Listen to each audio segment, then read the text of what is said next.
就是在场上面，教练特意布置让我一直在高位去组织去传球，然后这个是比较喜欢的一个点。然后就是在场上面做好教练布置的是我该做的事情。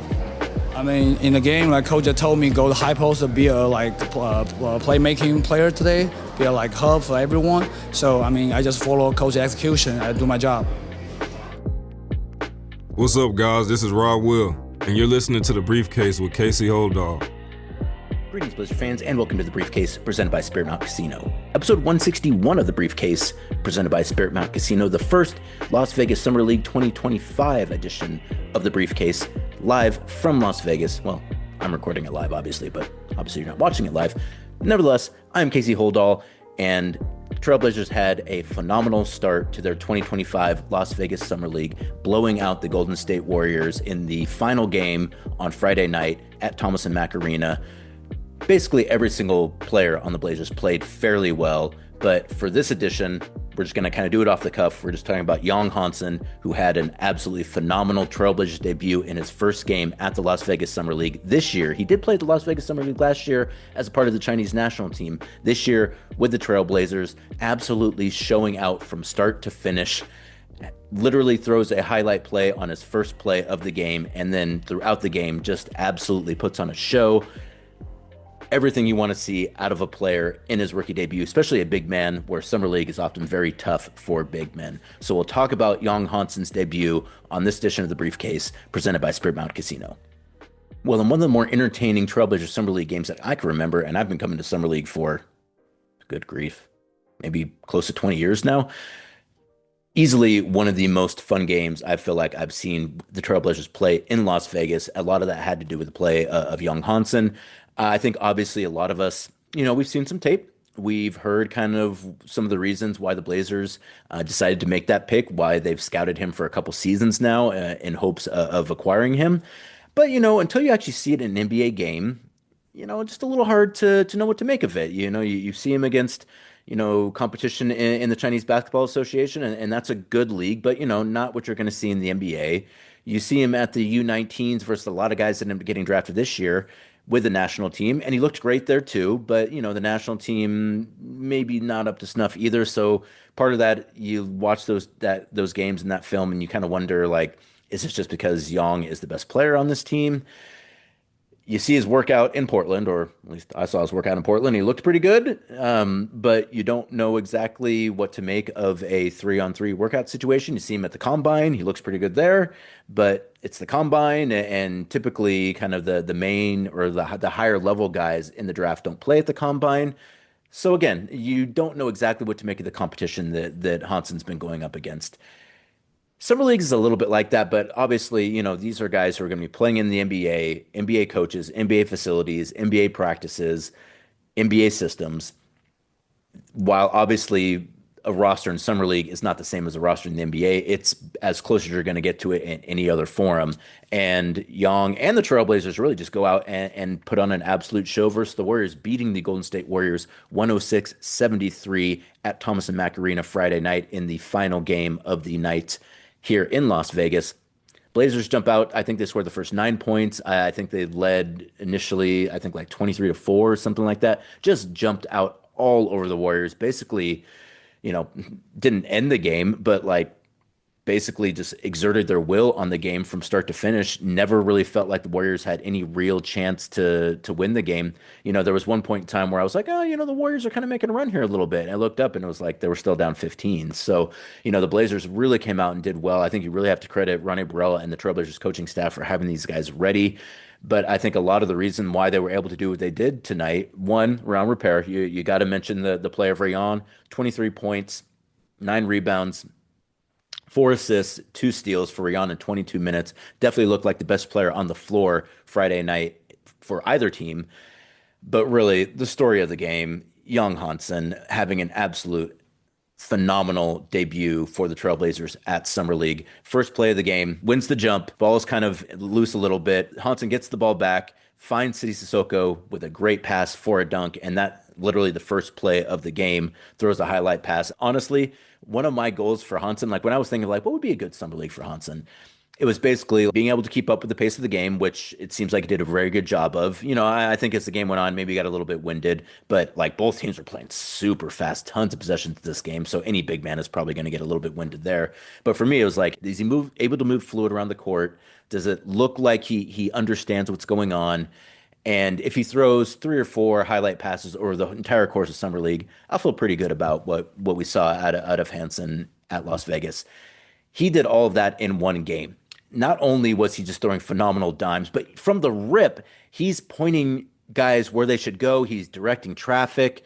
He's he's talking to guys on the bench. He's got his arm on guys on the bench. Like he's blocking shots. He got a block, and then they called it a foul, and he did like the I can't believe you called a foul on that, which like shows an advanced level of NBA skill right there. I think he committed 6 fouls, which is exactly what you want to see out of a big man at Summer League. You got a lot of fouls. You get 10 fouls at Summer League. You might as well use them. He played physical, like the idea that maybe like the game would be too physical or too fast for Hansen. Definitely not the case at any point in time in that game. Always looked comfortable, always looked like he was dictating what either team was doing on either end. On the defensive end, protecting the rim, blocking shots, doing a really good job too of getting back into the paint, coming out defending at the 3-point line, then getting back into the paint to defend the rim. I thought he did a phenomenal job of that.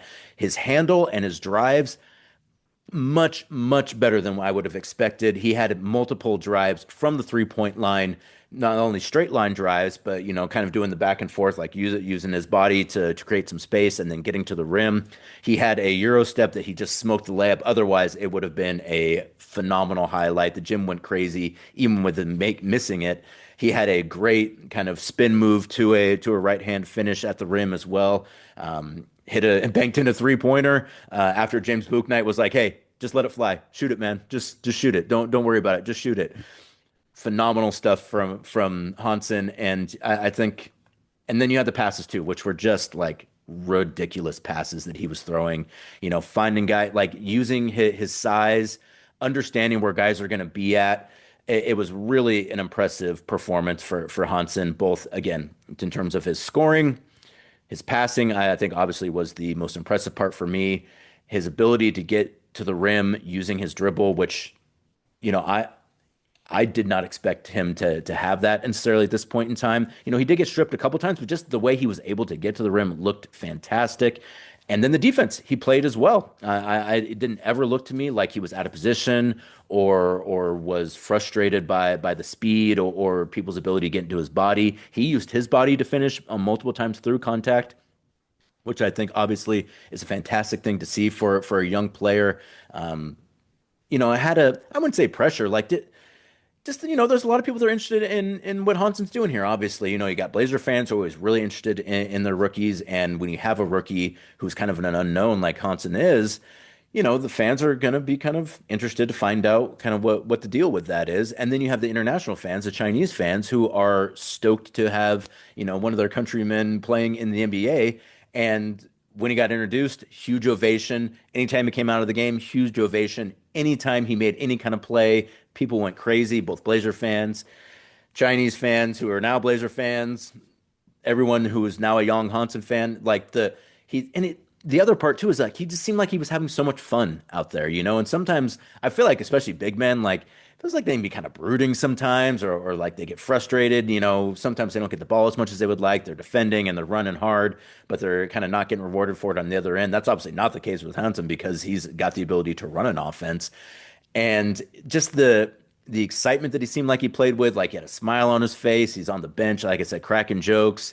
He went and at the half, he went and high-fived all of the Trailblazers roster guys who were there. I mean, it was Denny and Donovan and Scoot and Shaden and Tumani and basically a ton of guys, all the guys who were in Las Vegas already sitting courtside, watching what Hansen was doing, getting excited too. I think the players on the team just as curious to see kind of what Hansen can do as the fans, because those guys, they've seen him in practices. I've watched a lot of the practices too. He's looked great. It didn't look like that in practices from what I saw. He looked very good, but like you just don't get the same juice in a practice, even when you're playing 5-on-5, as you do when you're playing against another team. And so I think for the players, I think there's probably like They want to see like what's the deal with this guy? Like what do we kind of have here? And I would suspect that all the roster guys who watched that game left it being like, think I don't know what they thought about Hansen before. Guys in the NBA know how tough the NBA is, and so generally, I think they always assume that like rookies, and especially guys that maybe they haven't heard of before, that those guys are maybe going to struggle a bit, maybe not be able to kind of see significant minutes in their first season. If guys thought that at the beginning of that game, I'm not entirely sure they thought that at the end of the game. And I will say too, don't want to get too far over our skis here. Don't want to make too much of the performance what it means going forward. But he looked really good, and there's no reason to not feel excited about what you saw from Hansen and from the Trailblazers in general in that first game. Um, how much of it you're going to see in the regular season, we'll worry about that later. But again, for a first opportunity, fantastic game for Hansen. Let's just go ahead and read off some of his stats. Only took 7 shots, hit 3 of those, went 1 of 3 from 3 for 10 points, 4 rebounds, 5 assists, 1 steal, 3 blocks in 23 minutes. Had 3 turnovers, but none of those were live ball turnovers. They were all offensive fouls. So the fact that he was throwing the passes he was throwing, getting those 5 assists, and not turning the ball over with his passing, that's a phenomenal sign. 23 minutes, very good minutes for a first game. Again, it's hard to point to anything and be like, boy, I wish Hansen had done this better. When we were talking to him post game, he was obviously saying like, yeah, I wish there was things I could have done better. But from where I'm sitting, I couldn't pick out a whole lot of things. And kind of the other thing I wanted to mention too was just that, a huge collection of media to talk to Hansen. I would say at least 25 to 30 international media.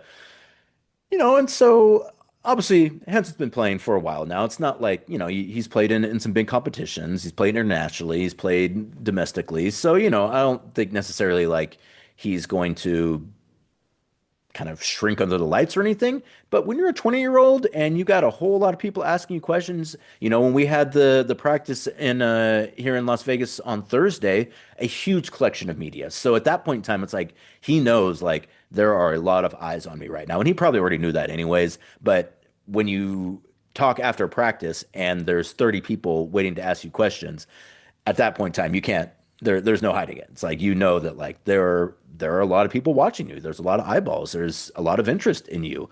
And, that can affect some guys a certain way.